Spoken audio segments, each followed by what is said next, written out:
করলেন, মূল অভিযোগটা কি কি দাবি নিয়ে সুই থানা দ্বারস্থ হয়েছে? দেখুন, আপনারা সকলেই জানেন যে আজকে সকাল থেকে একটি যোগাযোগ মাধ্যমে একটি ভিডিও ভাইরাল হয়েছে। সেই ভিডিওতে অনেকগুলো বক্তব্য আছে, কিন্তু আমি স্পেসিফিক যে বক্তব্যটা নিয়ে কানাইচন্দ্র মণ্ডলকে দেখছি সেই ভিডিওতে বিধায়ক নবগ্রামের, এবং জাকির সাহেবকে নিয়ে কুরুচিকর একদম মন্তব্য করেছেন, এবং যে অঙ্গভঙ্গি তার সেই অশ্লীল একটা অঙ্গভঙ্গি, তাতে আমার মনে হয়েছে আমার বস জাকির সাহেবের একজন সামাজিক প্রতিষ্ঠিত মানুষ, তিনি একজন শিল্পপতি, তিনি বিধায়কের সাথে সাথে তিনি একজন শিল্পপতি মানুষ, শিক্ষা অনুরাগী মানুষ, তার সম্মানহানি হয়েছে এবং সামাজিকভাবে তার বদনাম হয়েছে।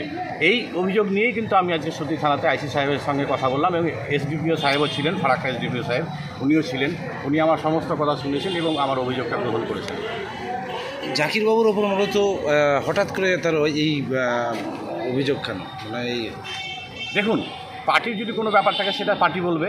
আমি আমার বসের এই সম্মানহানির জন্য এখানে এসেছি। আমার মনে হয়েছে যে জাকিরদার সঙ্গে দীর্ঘদিন ধরেই কিছু মানুষ আছে যারা ষড়যন্ত্র করছে, ষড়যন্ত্রে লিপ্ত আছেন জাকির সাহেবকে হেনস্থা করার জন্য, সামাজিকভাবে তার হেনস্থা করার জন্য, তার বিজনেসে ক্ষতি করার জন্য বিভিন্ন রকমভাবে লেগে আছে। হ্যাঁ, এটা আমার মনে হয়েছে যে তাকে দীর্ঘদিন ধরে এইভাবে মানুষ প্রতারণা করার চেষ্টা করছে। এই অভিযোগ করলেন, অভিযোগ করার পর বা কী চাইছেন?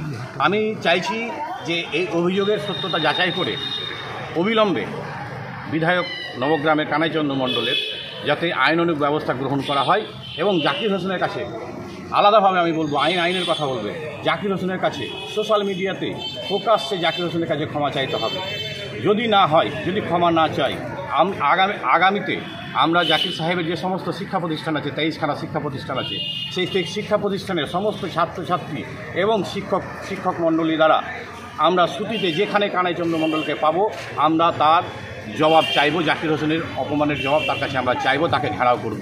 এই কর্মসূচি আপনাদের সামনে আমরা ঘোষণা করলাম। কিছুক্ষণ আগে উনি সাংবাদিক বৈঠক করেছেন এবং যে ভিডিওটা ভাইরাল হয়েছে সেই প্রসঙ্গে উনি বলেছেন যে ফেক এআই দিয়ে তৈরি করা। দেখুন, এআই দিয়ে তৈরি করা কি ফেক ভিডিও, সেটা আমি আজকে অভিযোগ করে গেলাম, তো সেটা আইসি সাহেব যাচাই করবেন, তাদের যে মেশিনারি আছে তারা সেটা যাচাই করবেন।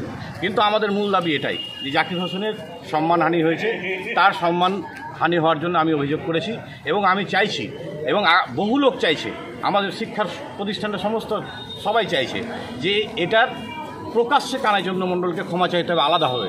আইন যেটা আইনের কাজ করবে সেটা আমরা মাথা পেতে নিব, কিন্তু প্রকাশ্যে তাকে ক্ষমা চাইতে হবে জাকির হোসেনের কাছে। আপনার পরিচয়? আমার পরিচয় রুকুমউদ্দিন শেখ। আমি জাকির হোসেনের একজন অনুগামী।